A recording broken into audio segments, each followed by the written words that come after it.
বন্ধুরা দেখো আমি আজকে তৈরি করেছি বাটার পনির মশলা। তো তোমাদের কেমন লাগছে দেখতে? তো ভালো লাগলে অবশ্যই দেখো আমার এই রেসিপিটা। তো চলো বন্ধুরা, তোমরা কেমন আছো? আমি তো একদম ভালো আছি। তো আজকে তোমাদেরকে দেখাবো আমি কীরকম করে বাটার পনির মশলা রান্না করি। তাহলে তেলটা আমার গরম হয়ে গেছে, দিয়েছি হচ্ছে সাদা তেল। এখন এর মধ্যে আমি দিয়ে দিচ্ছি লবঙ্গ আর এলাচ। এই যে দিয়ে দিলাম লবঙ্গ এলাচ দিয়ে দিয়েছি। এখন এর মধ্যে দিয়ে দেবো কাটা পেঁয়াজগুলো।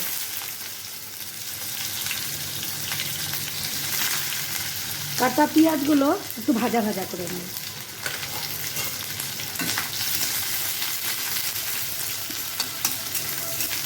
তো এটা একটু ভাজা ভাজা করে নেওয়ার জন্য এটার মধ্যে এখন দিয়ে দেবো একটু লবণ।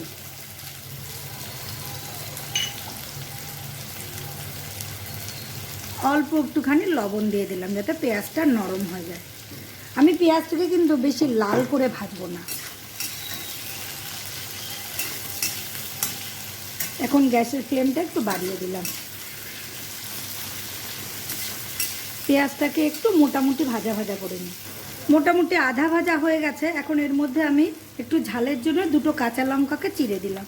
যদিও পরে আবার লাল লঙ্কার গুঁড়ো দেবো বলে এখানে আমি দুটো কাঁচা লঙ্কা দিলাম। তো তোমরা তোমাদের পছন্দ মতো ঝাল দিতে পারো, কারণ রেসিপিটা সবে শুরু হয়েছে, সুতরাং পরে কিন্তু আরও একটু ঝাল আমাকে দিতে হবে। তার জন্য আমি দুটো লঙ্কা চিড়ে দিয়ে দিলাম। কাঁচা লঙ্কার একটা সুন্দর ফ্লেভার থাকে, সেই ফ্লেভার আনার জন্য এটা দিলাম। এখন আমি এর মধ্যে দিয়ে দিলাম এই যে গোটা রসুনগুলো, আর দিয়ে দিলাম এই গ্রেট করে রাখা আদাগুলো। এখন এটা দিয়ে একটু ভাজা ভাজা করে নেব।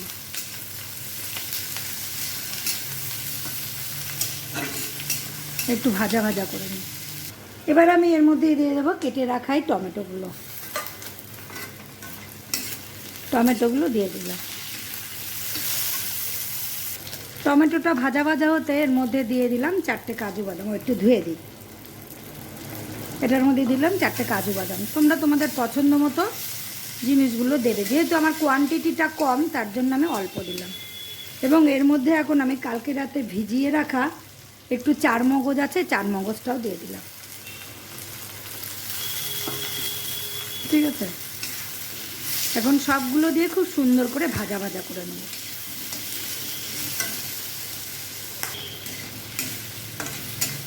তো আমার এখন এটা খুব সুন্দর করে ভাজা ভাজা হয়ে গেছে।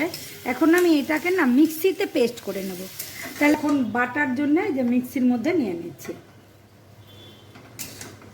তো এটা পেস্টটা করে নিই, ততক্ষণ তোমরা সঙ্গে থাকো। তো বন্ধুরা, সব কাজ শেষ করে আবার ফিরে আসলাম। এই যে দেখো মশলাটা খুব সুন্দর করে পেস্ট করে নিয়েছি। একদম মনে হচ্ছে রেস্টুরেন্টে যে সকল খাবার খাই আমরা। আর হচ্ছে তার মশলা। এই যে আলু ছুলে নিয়েছি, আর এখানে পনিরগুলোকে আমি সুন্দর করে কেটে নিয়ে নিয়েছি। কারণ গরম জল দিয়ে ধুলে হয়, ভাজলেও হয়, না ভাজলেই ভালো। তো আমি পনিরটা যেহেতু খুব নরম আছে, সেই জন্য আমি আর কিছু করলাম না। আর এখানে একটুখানি খুব একদম কুচি কুচি করে পেঁয়াজ নিয়ে নিয়েছি। তো চলো এর মধ্যে এখন সাদা তেল দিয়ে এখন এর মধ্যে একটুখানি সাদা তেল দিয়ে দিচ্ছি, অল্প দিয়ে দিলাম। এখন এর মধ্যে অল্প দেব বাটার। এই যে এতটা বাটার আমি দিয়ে দিলাম। বাটার পনির মশলায় বাটার তো দিতেই হবে। ঠিক আছে, পুরোটাও ইচ্ছা করলে তোমরা বাটার দিয়ে করতে পারো, কিন্তু আমি পুরোটা আর বাটার দিলাম না, সাদা তেলের মধ্যে অল্প বাটার দিয়ে দিলাম। এখন বলো তো কি, এই যে কুচি কুচি করে রাখা পেঁয়াজটা এটা দিয়ে দিলাম।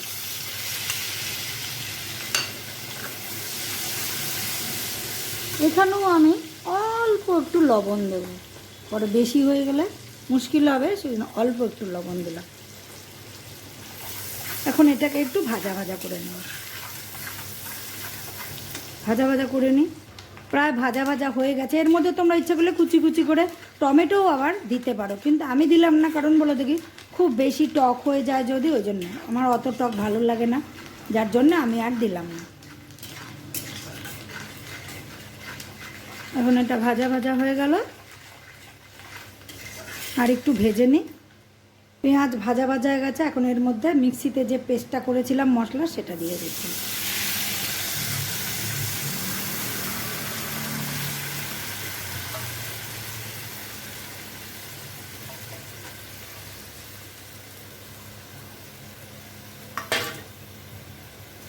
এখন বাটির মধ্যে একটু জল দিয়ে দিই। এটা বলো তো কি, এটা আমাদের অভ্যাস যে একটুকু মশলাও নষ্ট যেন না হয়।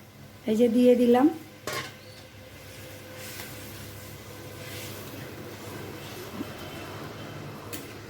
আমরা যে সকল খাবার বাইরে গিয়ে অনেক টাকা দিয়ে দিয়ে খেয়ে আসি, সেগুলো কিন্তু আমরা একটু ধৈর্য ধরলে কিন্তু বাড়িতে আমরা বানাতেই পারি। কিন্তু অবশ্য বাইরে গিয়ে বসে খাওয়ার একটা আলাদাই মজা থাকে। তো যাই হোক, চলো, বাড়ির খাবারটা হয় কি চোখের সামনে ফ্রেশ হয়। একটু ধনের গুঁড়ো দিয়ে দিচ্ছি, আর এখানে ঝালের জন্য আর একটু লাল লঙ্কার গুঁড়ো দিয়ে দিচ্ছি।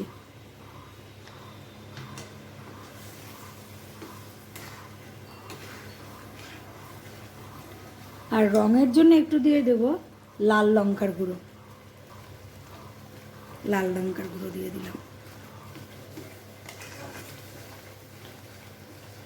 এখন সুন্দর করে এটা কষাবো।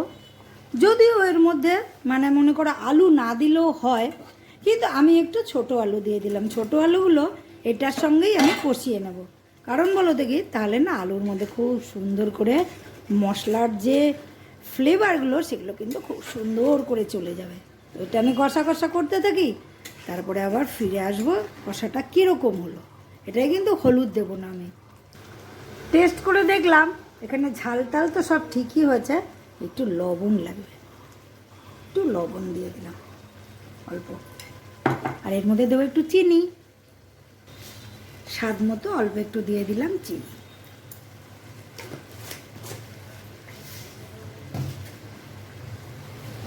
তো বন্ধুরা, তোমরা আমার এই রেসিপিটা দেখে একবার এটা করে খাও, দেখো যে তোমরা বাইরে গিয়ে যে খাবারগুলো খাও তার সঙ্গে এটা তফাৎটা কোথায়। বলো তো কি, বাইরে আমাদের কি পুরনো তেল দিচ্ছে নাকি দিচ্ছে, ওটা তো আমরা খেয়াল করি না।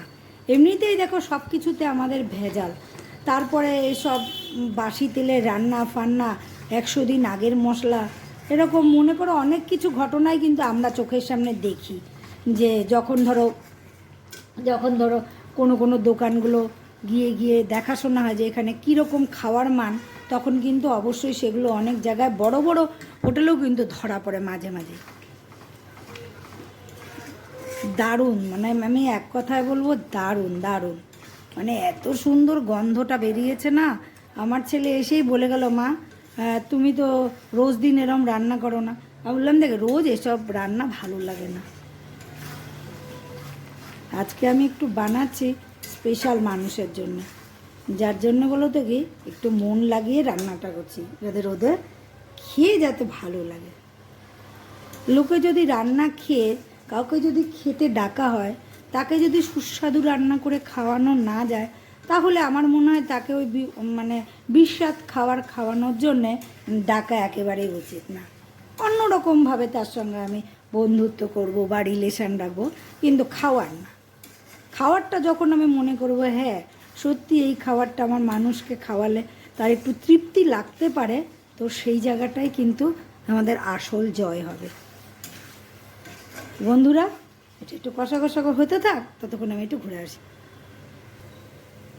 এখন দিয়ে দিলাম পনিরগুলো দিয়ে না খুব আলগা হাতে নাড়াচাড়া করবো, ঠিক আছে, যাতে পনিরগুলো কোনো রকমভাবে ঘেটে না যায়। তারপরে দিয়ে দেব সামান্য একটু জল। তো এটা হতে থাক। এখন এর মধ্যে দিয়ে দেব পরিমাণ মতো জল, খুব একটা বেশি জল দেব না। এই যে দিয়ে দিলাম জল।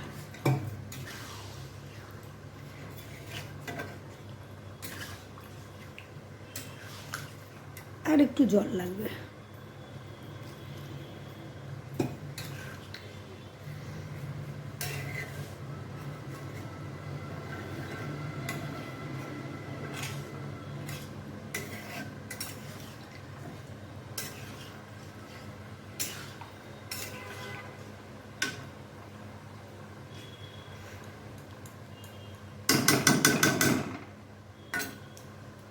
এখন একটু টেস্ট করে দেখি, তো তোমরা কে কে এরকম রান্না করে টেস্ট করে দেখো। আমি করে দেখি কেন বলো তো, যে নুন না হলে ঠিকমতো, মিষ্টি না হলে একটু কীরকম লাগবে না খেতে, আমি একটু দেখি। প্রথমে আগে উনুনের পাশে ঠাকুরের নামে একটু রাখি, তারপরে একটু টেস্টটা করি।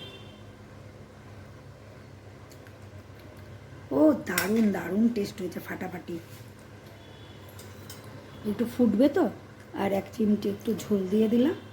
ব্যাস এখন ওর নিজের মতো করে ও ফুটতে থাকুক, ঠিক আছে? ফুটলে পরে তারপর তোমাদেরকে আবার দেখাবো। তো বন্ধুরা, পুরো ঝোলটা খুব সুন্দর করে ফুটে গেছে, কারণ এটা রাখলে কিন্তু আর একটু টেনে যাবে। তা আমার হয়ে গেছে, এটা আমি এখন বন্ধ করছি। বন্ধুরা, এর মধ্যে একটুখানি গরম মশলার গুঁড়ো দিয়ে দিলাম, দিয়ে মাখন দিয়ে দিলাম, দিয়ে এখন এটা ঢাকা দিয়ে দেব, তাহলে পুরো ফ্লেভারটা এর মধ্যে থাকবে। তো বন্ধুরা, কেমন লাগলো ভিডিওটা? যদি ভালো লাগে তো অবশ্যই ভালোবাসার সঙ্গে থাকো। তাহলে আসি, টাটা, বাই।